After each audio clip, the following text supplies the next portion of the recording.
Sharatchandra Sharma येंबिरब पुनमु impact news की मनुंग तराम नोक्चरी ngasi मनुंग खन जगदोरी वाफम से ngaranggi चीफ मिनिस्टर उखुलगी इखुलगी विजिट तौरखिबा नोंमै कापसलकपगी थवों अदगी ओइरेब फिबम से होजिक टीएनएल की साइट तगी थोक्रिबा थौगोकसिंदु प्लान नि स्टेज तौबुनी हाइबी वाफम लाई अदुगा ngasi इवनिंग मक्सी ngasi पुंग अहुम दगी होखिबा प्रेस कॉन्फ्रेंस अमखक्ता चीफ मिनिस्टर न थोइबा थौगोकसिंदु अच्छागी एडिशनल एडीजीपी इंटेलिजेंस ना लुचिंगबा अमना इंक्वायरी चथरकान नुमित तरेन नि फौगी मनुंगदा इंक्वायरी म पिखलकदबनी हाइबनी कनाइदा कमाइन तौदना मसिगी इंसिडेंट से थोकिबनो हाइबदी चप चाव मरमदु खंगदोकनबगी फिबमनु लाइबा अदुगा ओइरेबा फिबम सिदनि ngasi अमु खननबगी तंजा से लौजरिबा मसे ngarangsु एखोगी इम्पैक्ट न्यूज की मनुंगदा खनखरा वाफमने अदु मखा तारकपोइना अमुका मखा समदरकपा तांकक्तुने अदुगा ngasi इम्पैक्ट न्यूज की स्टूडियो लेंहन लेबीब गेसिंग सरुक याबीगदब गेसिंग मियाम सब ताकजगे अगी हेक येट इथंग थंग फंबीरीबसी डॉक्टर अरीबम इबोमचा शर्मनी news editor all India radio Imphal नि इबोमचा वो इतराम नोक्सरी अदुगा हेक येट फमिनजरीबसिना कोई सोरोखाइबम मंगलेम जाव रिटायर्ड आईजीपी ओब्लिक आईपीएस नि तामो सोई तराम नोक्सरी इम्पैक्ट न्यूज स्टूडियो इबोमचाइना यानन लाक्चनिंगबसे हुजिकसे टीएनएल की साइट तांखुन नगालोम यूएनसी की साइट गरांगी थोक्रिबा थौगोकसी ऑलरेडी सिक्योरिटी ना यामना चेक्शन लेख्रबा मफमने मफमदुदा बोम पोखाइरकपा नोंमै कापसलकपगी थौगोकसिंगसे मसे प्लान तौबा वाफमनी गायना थोकलेसे मसे कराइ वाबो चुमदोरिनो मोय वाफमसे कराइ बौ ताबा याय इबोमसा कोई सरकार है ये प्रजाबु हिरम खुदिंगमक्ता कोई चाको थरांगी लंबी दे पुरकनबा अमसोंग कोई प्रजा की सेफ्टी ने सिक्योरिटी से मसी निंथि फंगनबगी युमफमदा थबक तौबा डेमोक्रेटिक इंस्टीट्यूशन मनी अदुना सरकार के माइकैदगी असुगुंबा कोई स्टेज मैनेज तौरमगनी हैबसिदी आइयोनदी थाजबा ngमजदे अदुबु थोक्रिबा थौदोक्तुगी मतंगद करी लेबगे हैबदु थिजलहनबा कोई मणिपुर सरकार न हुकुम अमा थोखरे एडिशनल डीजीपी ना लुसिंग एडिशनल डीजीपी ना कोई हिरम अदुगी मतंगद थौदोक्तुगी मतंगदा थिजलगा चेयोलमगी मनुंगदा रिपोर्ट फिरकनबा सरकार न हुकुम थोखरबनिना थौदोक्तुगी मै लेनबा डिटेल सिंगदु कोई सरकार दा पिखलकनी यम सुमियाम खंगलकनी ना थाजै अदुगा थौदोक्तुमक सरकार ना स्टेज मैनेज तौरगा तौबनी हाइबसिमदी थाजबा ngमजदे थैंक यू गुमसा होजिक आई तामो अमलिंग लाक्चनसे मणिपुर पुलिस ता आईपीएस ओइना खोगी आईजीपी ओइना रिटायर तौरपने तामो मणिपुर पुलिस की सर्विस ता यामना कुइना थबक तौबिरखरबा पुलिस ऑफिसर अमनी तामो अदुगा लाकनिंगी वाफमदी ngaranggi थोखरिबा थौगोकसे कमाइन थोकपनो कारोमदगी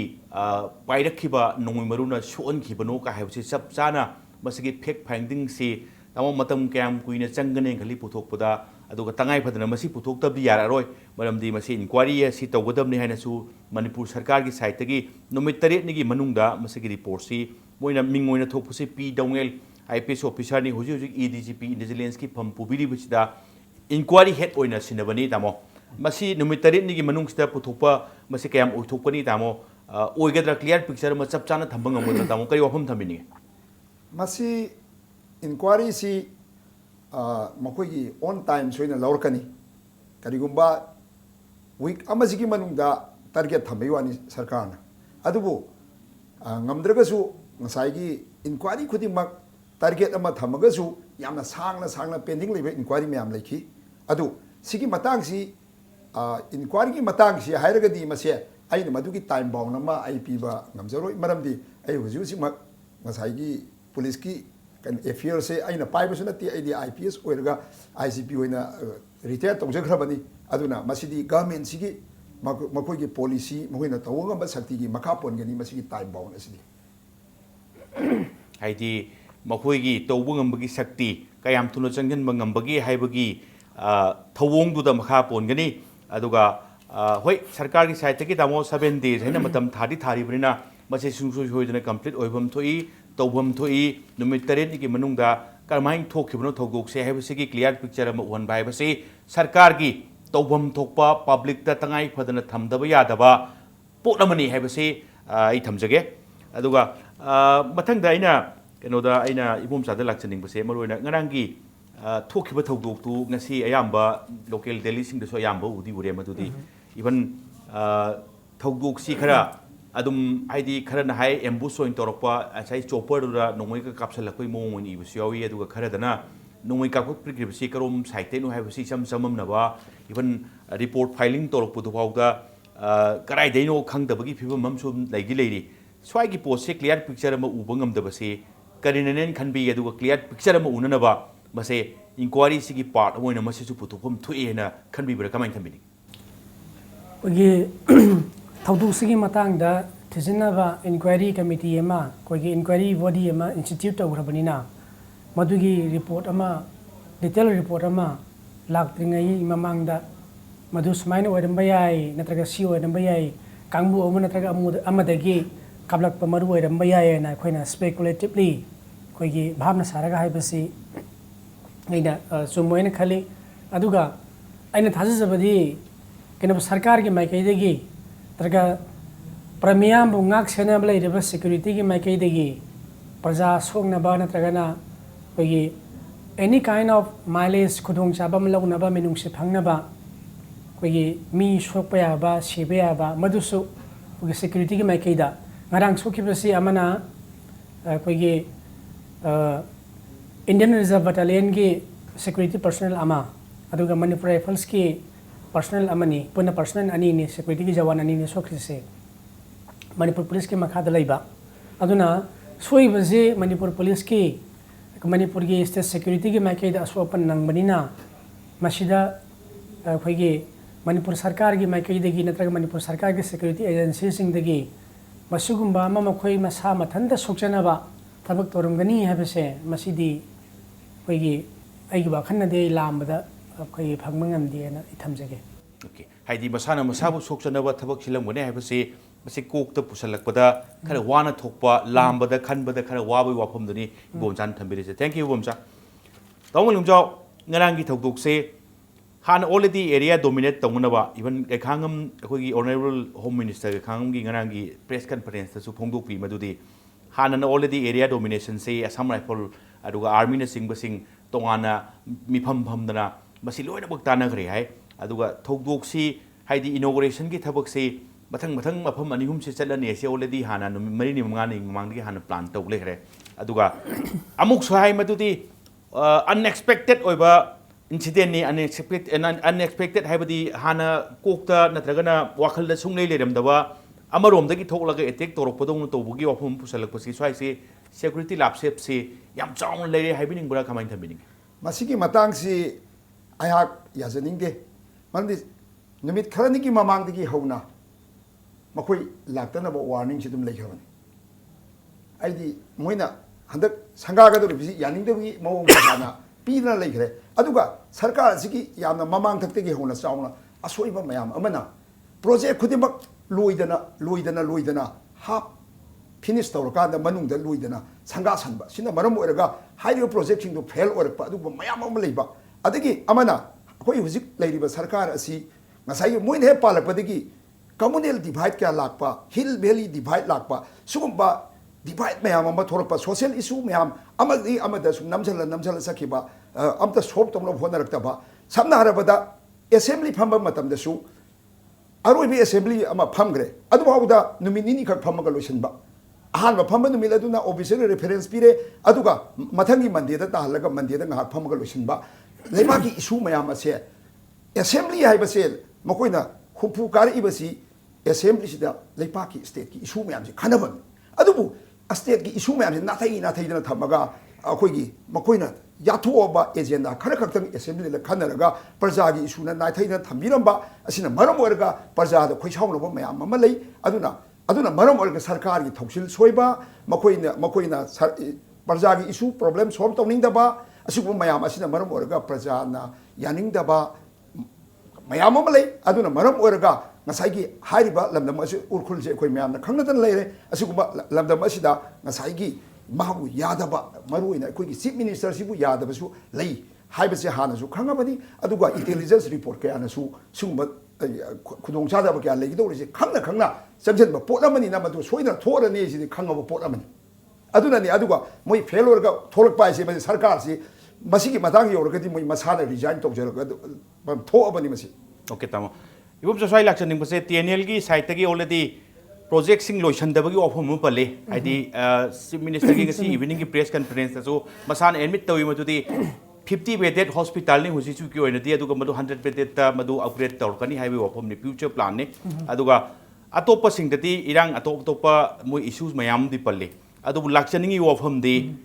मसिगी इबो भी यानिंगदबगी ऑनरेबल चीफ मिनिस्टर बु बॉयकॉट तौबगी यानिंगदबगी डेमोक्रेटिक ओइबा एजिटेशन दुगा नुंगमै कापगी इंसिडेंट सिगा अनि से पुन्ना खनमिनबसी इबोमचा कराय भोग चुंगनी मसे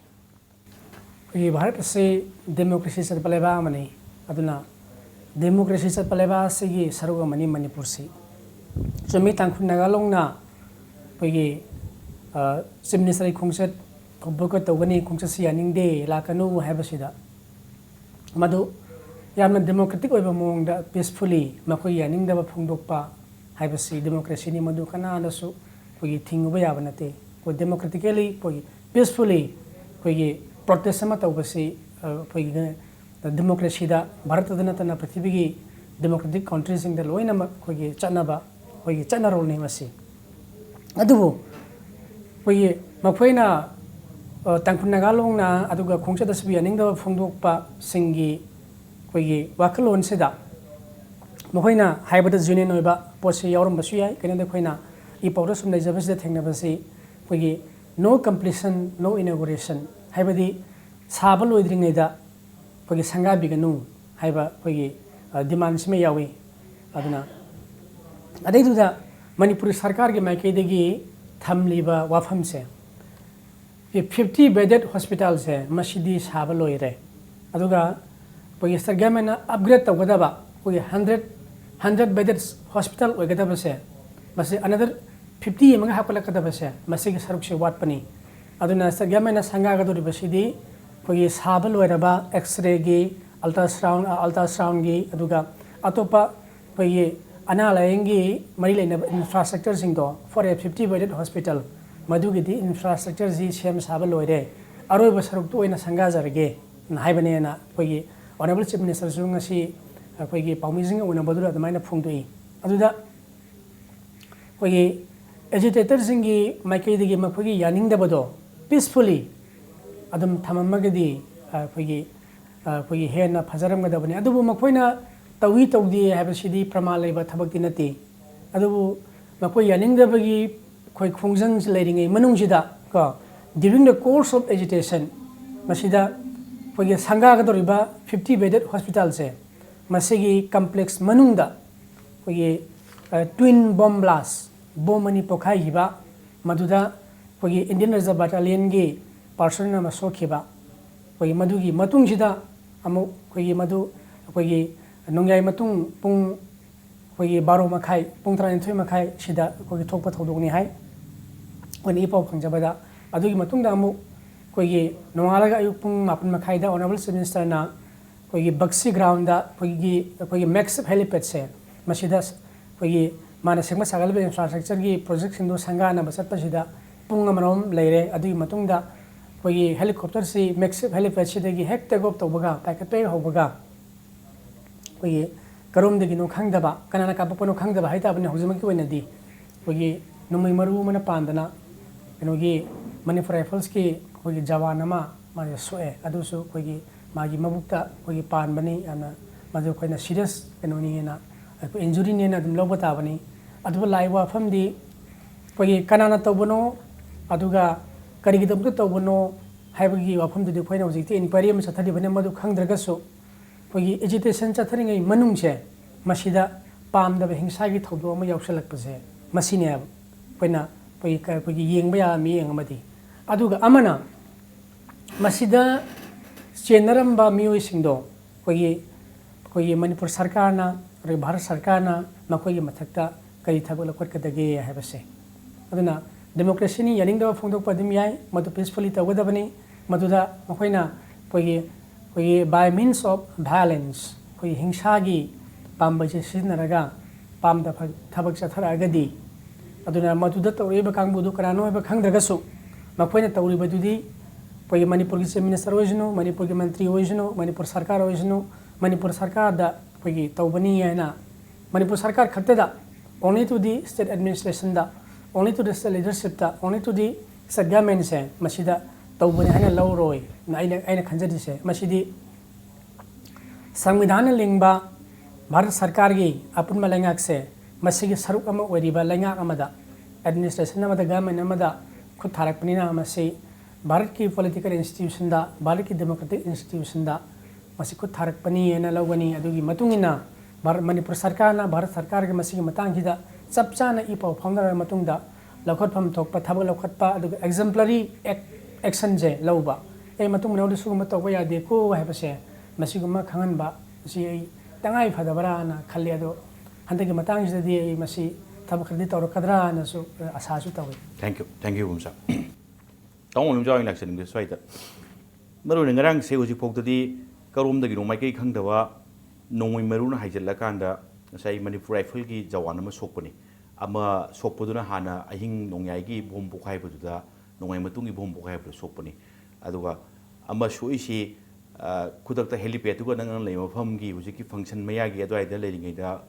पाइसल्लक्पा मरुमना सोइ हाइबै वफमनि लाइसता लाई वफमदि कुइना तामो पुलिस ऑफिसर की केनोदा पुबिराबने पानबे याबगी टारगेट अमदैदि कापक पोइदोनि दामो ओइरिबा फिममसिनदि अदोइदि कापक कदोइ जगादो अदुम पंगलाप लापदि ओइरोइदोनि दामो इसम सम हाइरा कांदा अदुगा अमुक लाक्चनिङिबा मना होम मिनिस्टर नसु ऑनरेबल होम मिनिस्टर नसु थंबिरी मदुदी मसिगी वफम सिंगसे मसिगी चपचाबा रिपोर्ट मा सेंटर दा थागनी अदुगा करिगुंबा मसे इंडिया गवर्नमेंट का सीज फेयर तौनरेबा NSNIMC करिगुंबा इन केस ओरमगदी मदु सेंटर दा मदु मतिक चपचाबा एक्शन लखोटनबगी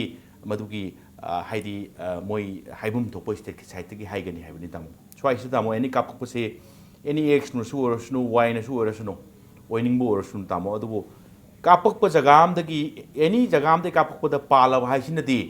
डिस्टेंस से खर मखैदे क्लोज होने है स्वाद लानी वफमदी स्वाद एनी ग्रुप अमना कापसलक रिटेलिएट तौगदब सेक्यूरिटी फोर्स से अदुदी इंडिया गवर्नमेंट की साइड की करी ऑर्डर पीरकदौनो गायब यादौ मानदे खुद खत की रिटेलिएशन मौ तादौ माली कमाइन थम्बिनी तामो ऑफिसर मोना एनी अमना कापक रिटेलिएट तौम थुएने खनबीब्रा नत्रगना यामना अखोइगी कई हाइतारे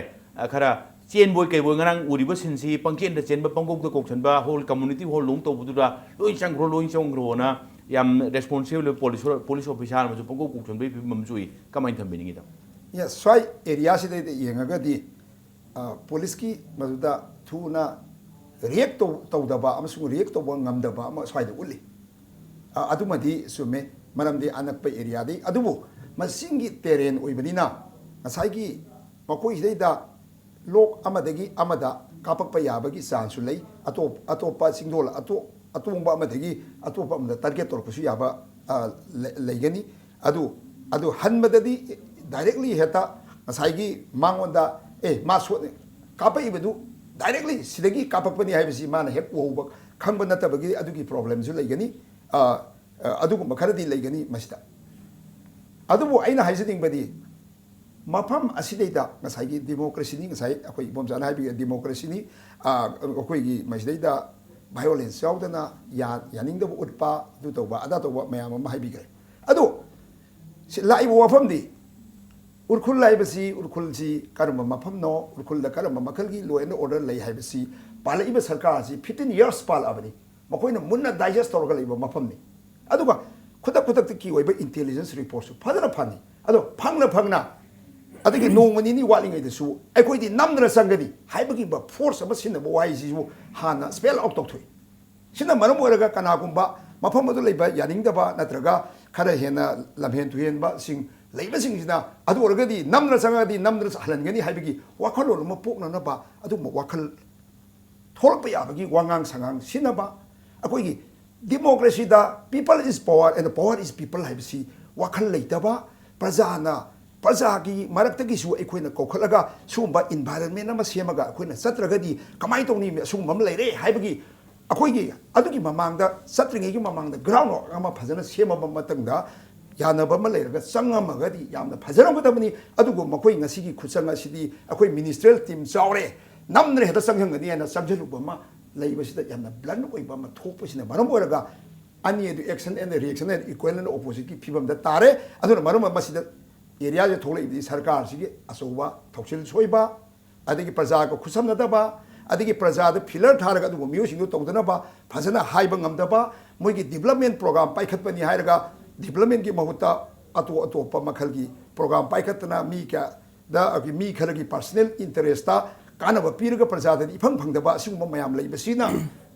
सरकार सिगा प्रजा गा नि समनदबा सिना चाउरब मरम मसु हेले प्रजा का गैप लेहनबसि मसिना मरम ओरगा असिगुम थौदोकि थोलपनि नत्रगदि प्रजा की सेंटिमेंट खंबा प्रजा की सेंटिमेंट खंग सत्पा प्रजा की दमता डेवलपमेंट एंड वर्क फजना तौरमगदि सुम थबक से थोलमवेना आई हाइजनि थैंक यू तामो इबु जोसाई लक्ष्य से मरोइना boycott tawba thogdok se handak kisina ahan bidin nate chief minister yawba function singda chief minister na chief guest oiba function singda ekoi gi yaning da civil society organization sing hai tare boycott tawba badusu singi district singda ngarang kisina ahan bidin nate adubu boycott ki badagi inauguration tawdaba thabak pangthok taba hai basiga boycott to tangai phadradi kari hai tare ai gi tawum thokpuni as chief minister amoina lebak sig leader ni development की थबक नहीं मस्वाई से thin थब यादे न खन वखन दोन से अनी से कीबना फदोरिब्रा बॉयकॉट का तौरगदी नत्रगना आई तवम थुएना चंगमना फदोरिब्रा कमाइन तबिनी कोई चीफ मिनिस्टर है से मणिपुर की शासन की मकोक ने कोई मा फरम याई फलमदब याई यानिंग याई अदबो मणिपुर की मियामना कोई चाही मंगा की मिखल तौबसिदा एक हंतक की टाम असिगिदी मणिपुरी प्रजा नखोइबु थाजरे हैदना शासन जे सिनाखब अदु ओरेगदि चीफ मिनिस्टर हैबसे इन एनी केस ता मणिपुर से महांग रिप्रेजेंट तवी अदुगा उखुल हैबसे मणिपुर की चीफ मिनिस्टर ने रिप्रेजेंट तवी महाग लेबा की मपीनी मपानी अदना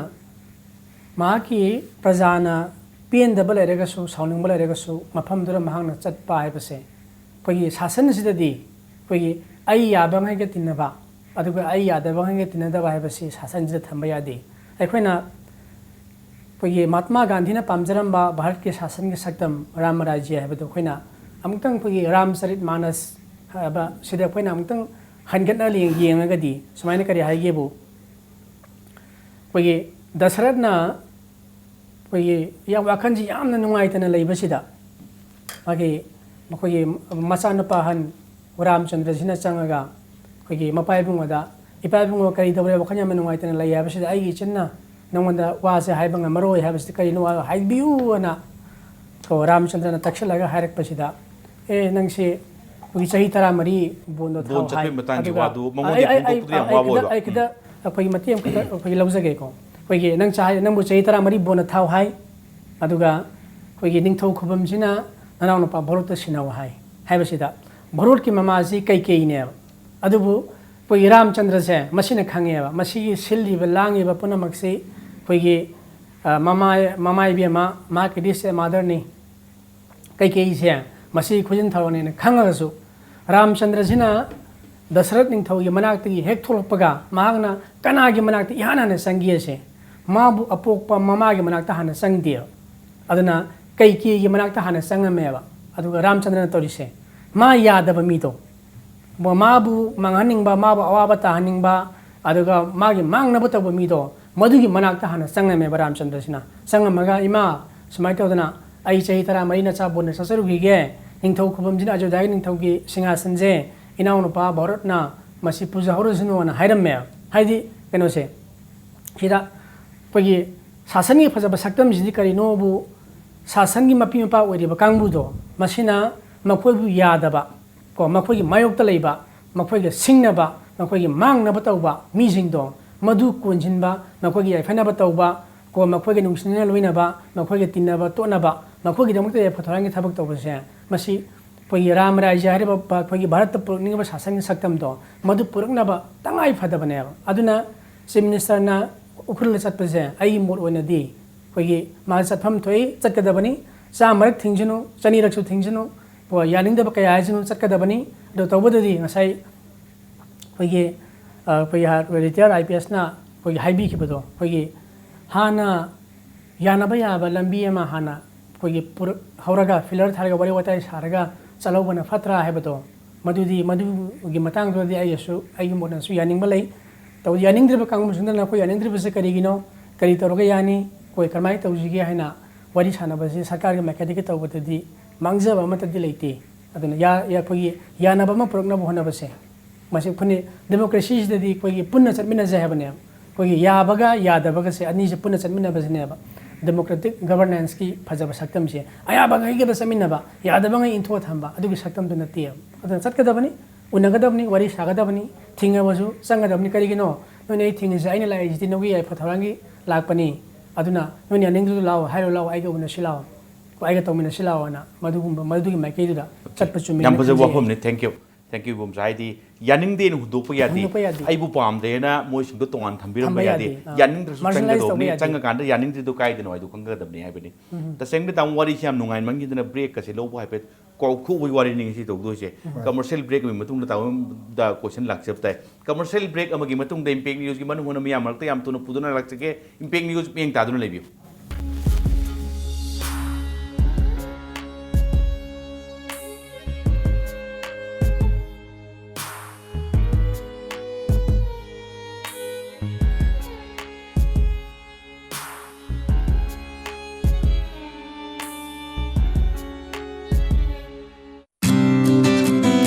Diwali amasung ningol Chakobugi special discount pizari. ITC Limited ki premium clothing brand Wills Lifestyle gi Thangmaiban Maisnam Lekai opposite have ground deliver store da Diwali amasung ningol Chakobugi special discount pizari. Nupa amasung nupi ki formal casual amadi evening party wear yauna makhul khuding makki fizol sing fangbigani. Ngasi maglengsin biraksi Wills Lifestyle store Thangmaiban Maisnam Lekai opposite have ground. Pengba ngaton Pangbiragani, Ningol Chakobugi Mangu in Namapungari Faraba Pengba Amadi Ngaton, Ningol Chakobugi Damak discount supizari, Ngaton KG Manga lay with the KG am a free, Pengba KG Tara lay with the KG am a free the pizari. Akak Navamatamni, Nasimak Lingshin Birokton order to be ho, Pangpam, S Tomba and Sons Pengba Farm, Hyang Tang Bazaar. Nasimak Lingshin Biro, Diwali Kumhai, Amadi, Ningol Chakobugi Manguinana, Ningol Singna Set Javada, Pakjaragadaba. Pijet Lighting Kaya, Silaima Emporium, Singjamay Chingamaka, opposite Oinamler, Nasimak Lengshin Biro. The first urban cross hatchback, Datsun Ready Go with 800cc. Subnatagi lak anigalising ni Punipan Piba car asigi features singdi ground clearance 185mm, boot space 222 liters, power steering, mileage 25.17 km per liter, immobilizer. Book to bihoro gari asi ngasi mag showroom da laktuna leire. Test drive kidamak Lengshin Biro Island Nissan near Standard Robert High Secondary School, Kanchipur, Imphal. Datsun Ready Go. ꯑꯩꯒꯤ ꯊꯃꯣꯏꯅ ꯑꯆꯦꯠꯄ ꯊꯥꯖꯕ ꯊꯝꯖꯔꯤ Shri money Kumar ꯖ꯭ꯋꯦꯂꯔꯁ ꯌꯨꯝꯗ ꯁꯨꯝ ꯂꯩꯔꯒ ꯈꯟꯕꯅꯗꯤ ꯀꯥꯟꯅꯔꯣꯏ ꯑꯩꯉꯣꯟꯗ ꯂꯣꯏꯅ ꯊꯦꯡꯅꯈ꯭ꯔꯕꯅꯤ ꯋꯥꯈꯜꯗꯣ ꯋꯥꯒꯅꯨ ꯂꯥꯛꯑꯣ ꯑꯩꯈꯣꯏ ꯈꯨꯗꯤꯡꯃꯛ ꯐꯖꯃꯤꯟꯅꯔꯁꯤ ꯃꯤꯌꯥꯝꯒꯤ ꯑꯄꯥꯝꯕ ꯗꯤꯖꯥꯏꯟ ꯈꯨꯗꯤꯡꯃꯛ ꯁꯣꯏꯗꯅ ꯐꯪꯂꯒꯅꯤ ꯁ꯭ꯔꯤ ꯃꯅꯤ ꯀꯨꯃꯥꯔ ꯖ꯭ꯋꯦꯂꯔꯁ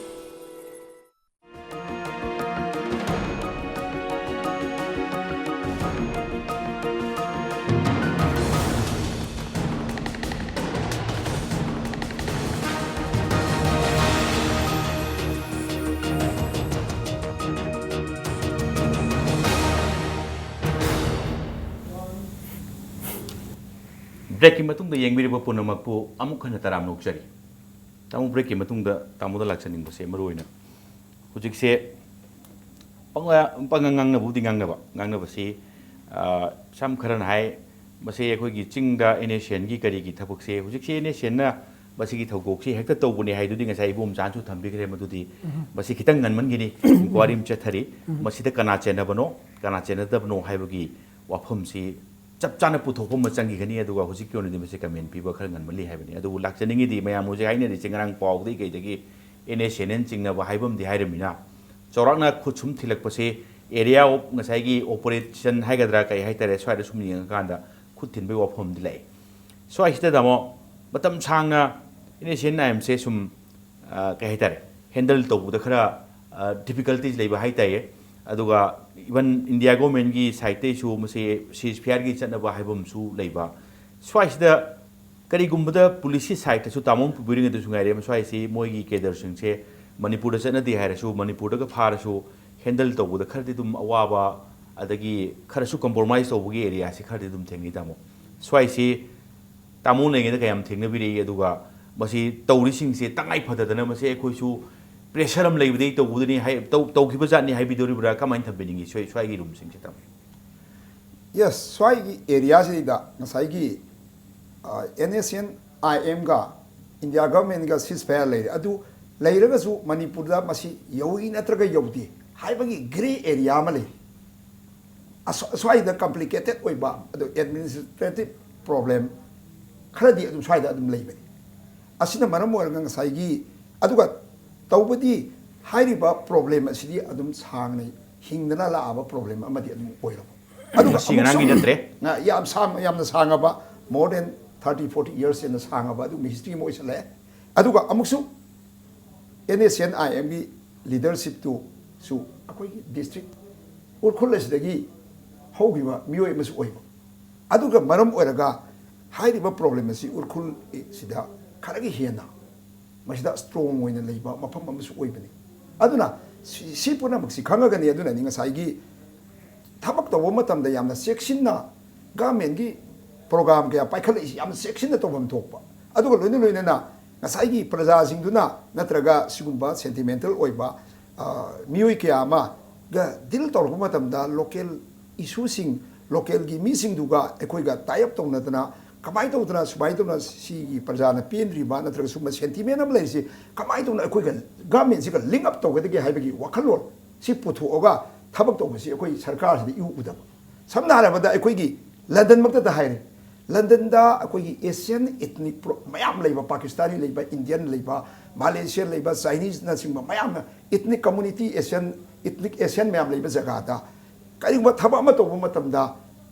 ꯑꯩꯈꯣꯏ ꯏꯊꯅꯤꯛ ꯑꯦꯁꯤꯌꯟꯒꯤ ꯃꯔꯛꯇꯒꯤ ꯔꯤꯄ꯭ꯔꯖꯦꯟꯇꯦꯇꯤꯚ ꯈꯟꯒꯠꯂꯒ ꯃꯈꯣꯏꯒ ꯀꯣꯑꯣꯔꯗꯤꯅꯦꯠ ꯇꯧꯅꯍꯜꯂꯤ꯫ ꯑꯦꯅꯤ ꯖꯒꯥ ꯑꯃꯗ ꯀꯩꯒꯨꯝꯕ ꯄ꯭ꯔꯣꯕ꯭ꯂꯦꯝ ꯑꯃ ꯊꯣꯛꯂꯛꯇꯦ ꯍꯥꯏꯕ ꯃꯇꯝꯗ ꯗꯤꯐꯔꯦꯟ ꯏꯊꯅꯤꯛ ꯒ꯭ꯔꯨꯞꯁꯤꯡꯗꯨ ꯃꯥꯅ ꯀꯣꯑꯣꯔꯗꯤꯅꯦꯠ ꯇꯧꯔꯒ ꯒꯚꯔꯟꯃꯦꯟꯠꯒ ꯇꯥꯟꯅꯔꯒ ꯊꯕꯛ ꯇꯧꯏ꯫ ꯑꯗꯨꯃꯥꯏꯅ ꯇꯧꯗꯅ ꯑꯩꯈꯣꯏ ꯃꯅꯤꯄꯨꯔꯁꯤꯗꯁꯨ ꯏꯊꯅꯤꯛ ꯀꯝꯃꯨꯅꯤꯇꯤ ꯃꯆꯥ ꯂꯩꯔꯤꯕꯁꯤꯡ ꯑꯁꯤga ꯃꯌꯥꯝ ꯑꯃ ꯂꯩꯕꯒꯤ ꯄ꯭ꯔꯣꯕ꯭ꯂꯦꯝ ꯑꯃ ꯂꯩꯔꯦ꯫ ꯑꯗꯒꯤ ꯑꯃꯨꯛ ꯑꯩꯈꯣꯏꯒꯤ ꯂꯦꯖꯤꯁꯂꯦꯆꯔꯁꯤꯒ ꯄꯕ꯭ꯂꯤꯛꯀ ꯀꯃꯥꯏꯅ ꯁꯝꯅꯒꯗꯒꯦ ꯍꯥꯏꯕꯒꯤ ꯂꯤꯡꯛ ꯑꯞ ꯑꯃ ꯁꯦꯝꯅꯅꯕ ꯁꯝ ꯇꯥꯏꯞ ꯑꯣꯐ ꯏꯚꯔꯤ ꯀꯟꯁꯇꯤꯇ꯭ꯌꯨꯑꯦꯟꯁꯤꯗ ꯑꯩꯈꯣꯏꯒꯤ ꯁꯦꯅꯤꯌꯔ ꯁꯤꯇꯤꯖꯟꯒꯨꯝꯕ ꯒ꯭ꯔꯨꯞ ꯑꯃ ꯊꯝꯃꯒ ꯃꯗꯨꯅ ꯄꯕ꯭ꯂꯤꯛꯀ ꯑꯗꯨꯒ ꯂꯦꯖꯤꯁꯂꯦꯆꯔꯒ ꯀꯃꯥꯏꯅ ꯇꯧꯅ ꯂꯤꯡꯛ ꯑꯞ ꯇꯧꯒꯗꯒꯦ ꯍꯥꯏꯕꯁꯤꯃ ꯍꯣꯠꯅꯗ꯭ꯔꯒꯗꯤ ꯑꯩꯅ ꯇꯧꯔꯕꯅꯤ, ꯍꯧꯖꯤꯛ ꯑꯩꯅ ꯁꯔꯀꯥꯔ ꯄꯥꯏꯔꯕꯅꯤ, ꯑꯩꯅ ꯇꯧꯔꯕꯅꯤ, ꯑꯩꯅ ꯇꯧꯅꯤꯡꯕ ꯇꯧꯒꯅꯤ, ꯑꯩꯅ ꯍꯦꯛꯇ ꯅꯝꯈꯥꯏꯔ ꯆꯪꯒꯅꯤ, ꯁꯨꯃꯥꯏꯅ ꯇꯧꯔꯒꯗꯤ ꯁꯤꯒꯨꯝꯕ ꯄ꯭ꯔꯣꯕ꯭ꯂꯦꯝꯁꯦ ꯁꯤꯒꯨꯝꯕ ꯑꯦꯔꯤꯌꯥꯁꯤꯗ ꯊꯣꯛꯀꯅꯤꯅ ꯑꯩ ꯔꯤꯆ ꯑꯥꯎꯠ ꯏꯅꯤꯁꯤꯌꯦꯇꯤꯚ ꯑꯃ ꯂꯧꯕ ꯃꯊꯧ ꯇꯥꯅꯤ ꯃꯥꯅꯤ ꯍꯥꯏꯕꯗꯤ ꯑꯗꯨꯒꯨꯝꯕ ꯊꯦꯡꯛ ꯌꯨ ꯇꯥꯃꯣ꯫ ꯂꯣꯏꯁꯤꯜꯂꯛꯄꯁꯦ ꯑꯩꯅ ꯏꯕꯨꯝꯆꯥꯗ ꯂꯥꯛꯆꯅꯤꯡꯕꯁꯦ ꯃꯔꯨꯑꯣꯏꯅ ꯉꯁꯤꯁꯦ ꯑꯩꯈꯣꯏꯒꯤ ꯀꯣꯡꯒ꯭ꯔꯦꯁꯀꯤ ꯋꯤꯃꯦꯟ ꯂꯤꯗꯔꯅꯤ ꯇꯤꯂꯣꯇꯃꯥꯅ ꯉꯁꯤꯁꯦ ꯄ꯭ꯔꯦꯁ ꯀꯟꯐꯔꯦꯟꯁ ꯑꯃ ꯄꯥꯡꯊꯣꯛꯏ, ꯃꯗ ꯃꯥꯅ ꯍꯥꯏꯔꯤꯁꯦ ꯉꯔꯥꯡꯒꯤ ꯑꯦꯇꯦꯛꯁꯤ ꯃꯁꯤꯒꯤ ꯃꯔꯨꯝꯗ ꯄꯣꯂꯤꯇꯤꯀꯦꯜ ꯒ꯭ꯔꯨꯞ ꯑꯃ ꯂꯩꯕ ꯃꯥꯜꯂꯤ ꯍꯥꯏꯕꯒꯤ ꯋꯥꯐꯝ ꯑꯃ ꯊꯝꯃꯦ, ꯑꯗꯨꯒ ꯃꯗꯨꯒꯤ ꯃꯈꯥ ꯇꯥꯔꯛꯄꯗ ꯁ꯭ꯂꯣꯒꯥꯟꯁꯤ BJPꯗ ꯚꯣꯠ ꯄꯤꯔꯣꯏꯗꯕꯅꯤ ꯍꯥꯏꯕꯒꯤ ꯁ꯭ꯂꯣꯒꯥꯟ ꯑꯃꯁꯨ ꯂꯥꯎꯏ꯫ ꯃꯁꯤꯒꯤ ꯄꯤꯅꯤꯡꯉꯤꯕ ꯃꯥꯒꯤ ꯃꯦꯁꯦꯖꯁꯤ ꯏꯕꯣꯝꯆꯥ ꯀꯃꯥꯏꯅ ꯂꯧꯕ ꯌꯥꯏ, ꯀꯃꯥꯏꯅ ꯎꯕ ꯌꯥꯏ? ꯃꯁꯤ ꯑꯩꯈꯣꯏꯒꯤ ꯄꯣꯂꯤꯇꯤꯀꯦल ꯄꯥꯔꯇꯤ ꯑꯃꯒꯤ ꯑꯣꯐꯤꯁꯇ ꯑꯩꯈꯣꯏꯒꯤ ꯄꯣꯂꯤꯇꯤꯀꯦल ꯑꯩꯈꯣꯏ ꯀꯩꯅꯣꯁꯤꯡꯅ ꯋꯥꯔꯀꯔꯁꯤꯡꯅ ꯑꯩꯈꯣꯏꯒꯤ ꯍꯥꯏꯕ ꯑꯗꯨꯒ ꯂꯥꯎꯕ ꯁ꯭ꯂꯣꯒꯥꯟꯅꯤꯅ ꯃꯁꯤꯗ ꯑꯩꯅ ꯃꯗꯨꯒꯤ ꯑꯆꯨꯝ ꯑꯔꯥꯟ ꯅꯠꯇ꯭ꯔꯒꯅ ꯑꯐ ꯐꯠꯇꯗꯨꯗꯤ ꯑꯩ ꯍꯥꯏꯖꯔꯔꯣꯏꯒꯦ꯫ ꯇꯧꯕꯗꯗꯤ ꯃꯁꯤ ꯑꯩꯈꯣꯏꯒꯤ ꯃꯅꯤꯄꯨꯔꯗ ꯂꯩꯔꯤꯕ ꯁꯔꯀꯥꯔꯁꯤꯁꯨ ꯀꯣꯡꯒ꯭ꯔꯦꯁ ꯁꯔꯀꯥꯔ ꯑꯣꯏꯕꯅꯤꯅ ꯁꯔꯀꯥꯔꯅ ꯍꯤꯔꯝꯁꯤꯒꯤ ꯃꯇꯥꯡꯗ ꯊꯤꯖꯤꯜꯂꯤꯕꯅꯤꯅ ꯃꯔꯤꯛ ꯆꯨꯝꯕ ꯔꯤꯄꯣꯔꯠ ꯑꯃ ꯍꯌꯦꯡ ꯑꯣꯏꯔꯝꯗ꯭ꯔꯗꯤ ꯑꯩꯈꯣꯏ ꯔꯤꯄꯣꯔꯠꯁꯦ ꯂꯥꯛꯑꯦꯕ, ꯐꯦꯛ ꯐꯥꯏꯟꯗꯤꯡ ꯔꯤꯄꯣꯔꯠꯁꯦ, ꯏꯟꯀ꯭ꯋꯥꯏꯔꯤ ꯔꯤꯄꯣꯔꯠꯁꯦ ꯂꯥꯛꯑꯦꯕ, ꯃꯗꯨꯗ ꯆꯦꯟꯅꯔꯝꯗ꯭ꯔꯦꯅꯦ, ꯄꯣꯂꯤꯇꯤꯀꯦल ꯄꯥꯔꯇꯤ ꯑꯣꯏꯔꯣ ꯑꯗꯩ ꯑꯟꯗꯔꯒ꯭ꯔꯥꯎꯟ ꯑꯣꯔꯒꯅꯥꯏꯖꯦꯁꯟ ꯑꯣꯏꯔꯣ ꯃꯗꯨꯗ ꯑꯩꯈꯣꯏ ꯀꯔꯤꯝꯇ ꯆꯦꯟꯅꯔꯝꯗ꯭ꯔꯦꯕ꯫ ꯑꯗꯨ ꯑꯣꯏꯔꯒꯗꯤ ꯑꯩꯈꯣꯏꯅ ꯍꯧꯖꯤꯛ ꯑꯩꯈꯣꯏꯒꯤ ꯄꯪꯍꯥꯏ ꯍꯥꯏꯔꯨꯕꯁꯦ ꯃꯁꯤꯒꯤ ꯐꯖꯗꯕꯁꯤꯅ ꯑꯃꯨꯛ ꯍꯦꯟꯅ ꯂꯩꯅꯦꯕ꯫ ꯑꯗꯩꯗꯤ ꯁꯤꯒꯤ ꯃꯇꯥꯡꯁꯤꯗꯗꯤ ꯒꯚꯔꯟꯃꯦꯟꯠꯅ ꯏꯟꯀ꯭ꯋꯥꯏꯔꯤ ꯕꯣꯗꯤ ꯑꯃ ꯏꯟꯁꯇꯤꯇ꯭ꯌꯨꯠ ꯇꯧꯔꯤꯕꯅꯤꯅ, ꯊꯤꯖꯤꯜꯂꯤꯕꯅꯤꯅ ꯃꯗꯨꯒꯤ ꯔꯤꯄꯣꯔꯠ ꯑꯃ ꯂꯥꯛꯄ, ꯑꯗꯨꯒ ꯔꯤꯄꯣꯔꯠꯇꯨꯒꯤ ꯃꯇꯨꯡ ꯏꯟꯅ ꯑꯩꯈꯣꯏꯒꯤ ꯃꯗꯨꯒꯤ ꯐꯥꯏꯟꯗꯤꯡꯁꯇꯣ ꯃꯗꯨꯗ ꯌꯨꯝꯐꯝ ꯑꯣꯏꯔꯒ ꯑꯩꯈꯣꯏꯒꯤ ꯃꯣꯠ ꯄꯤꯕꯁꯤꯅ ꯑꯩꯈꯣꯏꯒꯤ ꯐꯒꯗ꯭ꯔꯥꯅ ꯈꯜꯂꯤ꯫ ꯑꯗꯨꯒ ꯃꯇꯥꯡꯁꯤꯗ ꯑꯩꯅ ꯍꯥꯏꯖꯅꯤꯡꯕꯁꯦ ꯑꯩꯈꯣꯏꯒꯤ ꯀꯩꯅꯣꯅꯁꯨ ꯔꯤꯇꯥꯌꯔ ꯄꯨꯂꯤꯁ ꯑꯣꯐꯤꯁꯔꯅꯁꯨ ꯍꯥꯏꯕꯤꯈꯤꯕꯗꯣ ꯑꯩꯈꯣꯏꯒꯤ ꯒꯚꯔꯟꯃꯦꯟꯠꯀ ꯄ꯭ꯔꯖꯥꯒ ꯅꯤꯡꯊꯤꯅ ꯄꯥꯎ ꯐꯥꯎꯅꯅꯕ, ꯁꯥꯁꯟꯒ ꯔꯨꯂꯔꯁ ꯑꯦꯟड ꯗ ꯔꯨꯜ ꯀꯣ ꯑꯩꯈꯣꯏꯒꯤ ꯃꯤꯌꯥꯝꯒ ꯂꯩꯉꯥꯛꯀ ꯑꯅꯤꯁꯤꯒꯤ ꯀꯩꯅꯣꯁꯦ ꯃꯔꯛꯀꯤ ꯒꯦꯞꯁꯦ ꯃꯁꯤ ꯌꯥꯔꯤꯕ ꯃꯈꯩ ꯂꯩꯍꯟꯗꯅꯕꯒꯤ ꯂꯝꯕꯤ ꯑꯃ ꯃꯁꯤ ꯑꯩꯈꯣꯏꯒꯤ ꯄꯨꯊꯣꯛꯄꯁꯤ ꯐꯔꯕ꯭ꯔꯥꯅ ꯈꯜꯂꯤ꯫ ꯍꯧꯖꯤꯛꯁꯦ ꯄ꯭ꯔꯤꯊꯤꯕꯤꯒꯤ ꯑꯣꯏꯅ ꯁꯥꯁꯟꯒꯤ ꯁꯛꯇꯝꯁꯤ ꯍꯣꯡꯉꯛꯑꯦ꯫ ꯑꯩꯈꯣꯏꯒꯤ ꯍꯥꯟꯅ ꯑꯩꯈꯣꯏꯒꯤ ꯋꯥꯔꯦꯞ ꯂꯧꯔꯝꯕ ꯊꯕꯛ ꯑꯦꯛꯖꯤꯀ꯭ꯌꯨꯠ ꯇꯧꯔꯝꯕ ꯄꯣꯂꯤꯁꯤ ꯁꯦꯝꯃꯝꯕꯁꯦ ꯍꯥꯟꯅꯗꯤ ꯁꯥꯁꯟꯒꯤ ꯁꯛꯇꯤꯁꯤ ꯃꯤꯑꯣꯏ ꯈꯔꯗ ꯁꯤꯟꯅꯔꯕꯅꯤꯅ ꯃꯈꯣꯏꯅ ꯇꯧꯒꯗꯕꯅꯤ ꯍꯥꯏꯕꯁꯤ ꯂꯩꯔꯝꯃꯦ ꯑꯗꯨꯕꯨ ꯑꯣꯜꯂꯛꯂꯤꯕ ꯃꯥꯂꯦꯝꯒꯤ ꯉꯁꯤꯒꯤ ꯅꯣꯂꯦꯖ ꯕꯦꯁ ꯁꯣꯁꯥꯏꯇꯤꯁꯦ ꯃꯁꯤꯗ ꯄꯥꯔꯇꯤꯁꯤꯄꯦꯇꯔꯤ ꯁꯣꯁꯥꯏꯇꯤ ꯑꯩꯈꯣꯏ ꯄꯥꯔꯇꯤꯁꯤꯄꯦꯇꯔꯤ ꯗꯦꯃꯣꯀ꯭ꯔꯦꯁꯤ ꯑꯁꯦ ꯃꯁꯤꯗ ꯍꯣꯡꯉꯛꯏꯕ ꯃꯁꯛꯁꯤ ꯀꯔꯤꯅꯣꯕꯨ ꯑꯩꯅ ꯁꯛꯇꯤ ꯁꯤꯟꯅꯔꯒ ꯑꯩꯈꯣꯏꯒꯤ ꯂꯩꯕꯥꯛꯀꯤ ꯊꯧ ꯄꯨꯍꯜꯂꯤꯕ ꯃꯤꯑꯣꯏꯁꯤꯡꯗꯣ ꯍꯥꯏꯗꯤ ꯑꯩꯅ ꯁꯛꯇꯤ ꯄꯤꯔꯒ ꯂꯤꯡꯕ ꯁꯔꯀꯥꯔꯗꯣ ꯃꯗꯨꯗ ꯑꯩꯈꯣꯏꯒꯤ ꯑꯩꯅ ꯋꯥ ꯈꯔ ꯍꯥꯏꯕ ꯌꯥꯕꯒꯤ ꯑꯩꯅ ꯃꯣꯠ ꯈꯔ ꯐꯣꯡꯗꯣꯛꯄ ꯌꯥꯕꯒꯤ ꯑꯩꯅ ꯑꯦꯅꯤ ꯇꯥꯏꯝ ꯁꯤꯗ ꯃꯐꯝ ꯑꯃꯗꯒꯤ ꯍꯦꯛꯇ ꯃꯣꯏꯔꯥꯡꯗꯒꯤ ꯑꯣꯏꯁꯅꯨ ꯁꯦꯅꯥꯄꯇꯤꯗꯒꯤ ꯑꯣꯏꯁꯅꯨ ꯎꯈ꯭ꯔꯨꯜꯗꯒꯤ ꯑꯣꯏꯁꯅꯨ ꯃꯅꯤꯄꯨꯔꯒꯤ ꯂꯩꯉꯥꯛꯀꯤ ꯈ꯭ꯋꯥꯏꯗꯒꯤ ꯃꯀꯣꯛ ꯑꯣꯏꯕ ꯃꯐꯝ ꯑꯃꯗ ꯑꯩꯈꯣꯏꯒꯤ ꯃꯈꯣꯏꯒꯤ ꯃꯣꯠꯇꯣ ꯑꯩꯈꯣꯏ ꯁꯤꯇꯤꯖꯟ ꯄꯥꯔꯇꯤꯁꯤꯄꯦꯁꯟ ꯑꯗꯣ ꯑꯩꯈꯣꯏꯒꯤ ꯁꯤꯒꯨꯝꯕ ꯃꯣꯠ ꯑꯃ ꯐꯣꯡꯗꯣꯛꯅꯕꯒꯤ ꯑꯗꯨꯒ ꯃꯈꯣꯏꯅ ꯐꯣꯡꯗꯣꯔꯛꯏꯕ ꯃꯣꯠꯇꯣ ꯑꯩꯈꯣꯏꯒꯤ ꯃꯗꯨ ꯁꯔꯀꯥꯔꯅ ꯇꯥꯔꯒ ꯑꯩꯈꯣꯏꯒꯤ ꯊꯕꯛ ꯂꯧꯈꯠꯄ ꯌꯥꯕ ꯑꯣꯏꯔꯒꯗꯤ ꯊꯕꯛ ꯂꯧꯈꯠꯄ ꯌꯥꯗꯕ ꯑꯣꯏꯔꯒꯅ ꯃꯁꯤꯒꯤ ꯃꯔꯝꯗꯨ ꯄꯤꯕ ꯁꯨꯃꯥꯏꯅ ꯇꯧꯅꯕꯒꯤ ꯂꯝꯕꯤ ꯑꯃ ꯑꯩꯈꯣꯏꯒꯤ ꯁꯤꯇꯤꯖꯟ ꯄꯥꯔꯇꯤꯁꯤꯄꯦꯁꯟꯒꯤ ꯃꯣꯗꯦꯜ ꯑꯣꯏꯕ ꯑꯩꯈꯣꯏꯒꯤ ꯒꯃꯦꯟ ꯑꯃ ꯑꯩꯈꯣꯏꯒꯤ ꯂꯥꯛꯄꯒꯤ ꯃꯑꯣꯡꯁꯤ ꯃꯁꯤ ꯃꯇꯝꯒꯤ ꯃꯇꯨꯡ ꯏꯟꯅ ꯃꯅꯤꯄꯨꯔꯗꯁꯨ ꯑꯗꯨꯝ ꯂꯥꯛꯀꯅꯤ ꯄ꯭ꯔꯤꯊꯤꯕꯤꯒꯤ ꯃꯄꯨꯡ ꯃꯔꯩ ꯐꯥꯔꯕ ꯑꯩꯈꯣꯏꯒꯤ Advanced countries-ꯁꯤꯡꯗ already ꯃꯁꯤ ꯍꯥꯟꯅ ꯂꯩꯈ꯭ꯔꯕꯅꯤ ꯑꯗꯣ ꯏꯟꯗꯤꯌꯥꯗꯁꯨ ꯑꯩꯈꯣꯏꯒꯤ ꯍꯧꯖꯤꯛ ꯑꯩꯈꯣꯏ ꯅꯔꯦꯟꯗ꯭ꯔ ꯃꯣꯗꯤ ꯒꯃꯦꯟꯅ ꯃꯥꯏ ꯒꯣꯞ ꯀꯥꯏꯅ ꯑꯩꯈꯣꯏꯒꯤ ꯂꯥꯛꯏꯁꯦ ꯁꯔꯀꯥꯔꯁꯤꯗ ꯑꯩꯅ ꯍꯦꯛꯇ ꯑꯩꯈꯣꯏꯒꯤ ꯃꯅꯤꯄꯨꯔꯗꯒꯤ ꯑꯁꯥꯝꯗꯒꯤ ꯕꯦꯡꯒꯣꯜꯗꯒꯤ ꯄ꯭ꯔꯖꯥ ꯑꯃꯅ ꯍꯦꯛꯇ ꯈꯨꯗꯛꯇ ꯀꯔꯤꯒꯨꯝꯕ ꯑꯃ ꯍꯥꯏꯕ ꯉꯝꯕꯒꯤ ꯑꯗꯨꯒ ꯃꯗꯨꯒꯤ ꯂꯝꯕꯤ ꯄꯤꯕꯁꯦ ꯑꯩꯈꯣꯏꯒꯤ ꯄꯥꯕ꯭ꯂꯤꯛ ꯄꯥꯔꯇꯤꯁꯤꯄꯦꯁꯟꯒꯤ ꯐꯣꯔꯝ ꯑꯃ ꯄꯤꯕꯁꯦ ꯃꯁꯤ ꯁꯣꯁꯤꯌꯦꯜ ꯃꯦꯗꯤꯌꯥꯒꯤ ꯈꯨꯠꯊꯥꯡꯗꯁꯨ ꯄꯤꯗꯅ ꯄ꯭ꯔꯥꯏꯝ ꯃꯤꯅꯤꯁꯇꯔ ꯑꯣꯐꯤꯁꯇ ꯑꯩꯈꯣꯏꯒꯤ ꯍꯧꯖꯤꯛ ꯍꯦꯛꯇ ꯑꯩꯈꯣꯏꯒꯤ ꯃꯔꯨꯞ ꯁꯔꯆꯟꯗ꯭ꯔꯅ ꯀꯩꯅꯣꯝꯃ ꯑꯩꯈꯣꯏꯒꯤ ꯍꯥꯏꯈꯤꯕꯁꯤ ꯌꯥꯅꯦꯕ ꯃꯁꯤꯒꯤ ꯂꯝꯕꯤ ꯂꯩꯅꯦꯕ ꯁꯨꯃꯥꯏꯅ ꯃꯅꯤꯄꯨꯔꯒꯤ ꯁꯥꯁꯟꯁꯤꯗꯁꯨ ꯃꯅꯤꯄꯨꯔꯒꯤ प्रजा ꯑꯃꯅ उख्रुलगी कोई तांखुल ngसाई नागालोंगी दो मधुगी मियो यमन मकोई बॉडी दुना मकोई यानिंगदबा मा मकोई पेंदबा मा मकोई हाइनिंगबा मा पुतक हाइबा यानबगी सनापति देगी सु करिमा कंप्लेन मा मधुगी बोतल दे मणिपुर दसु याम थुना पुसलको याम थुना चनबा पीबी यानबगी मथौ तारानि हाइबी मथौ तायने खंजे ओके गुमचा thank you ngsi impact news still lakpiraga manung hotpajima pung phan bagi dakte bom sawo yam khana thagachari tamu unum jaw su bantam chana lakpiba aduga sharuk yabiba idea mayam share tawbi damukta tamu soi thagachari tamu thank you ngasi gi damakta impact news ki manung hona matang losinai mata ja yorle adu lomdi tholiba thodo auto kya gi mari report ki damak impact news ming ta duna lebi